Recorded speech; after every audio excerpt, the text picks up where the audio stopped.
कर्मेन्द्रियाणि संयम्य य आस्ते मनसा स्मरन् इंद्रियार्थान् विमूढात्मा ಮಿಥ್ಯಾಚಾರಃ ಸ ಉಚ್ಯತೆ.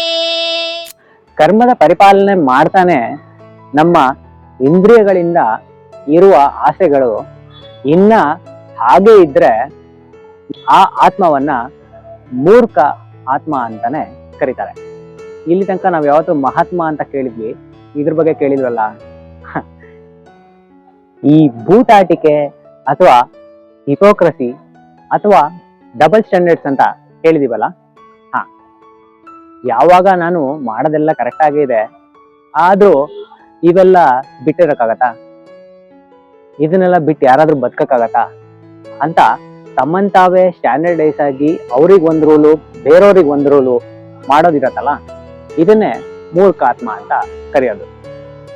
ಅದೇ ಮಹಾತ್ಮ ಅಂದ್ರೆ ಯಾರು ಏನು ಯೋಚನೆ ಮಾಡ್ತಾರೋ ಅದನ್ನೇ ಮಾತಾಡ್ತಾರೆ, ಏನ್ ಮಾತಾಡ್ತಾರೋ ಅದನ್ನೇ ಕೆಲಸವನ್ನಾಗಿ ಮಾಡ್ತಾರೆ, ಅವ್ರನ್ನ ಮಹಾತ್ಮ ಅಂತ ಕರೀತಾರೆ.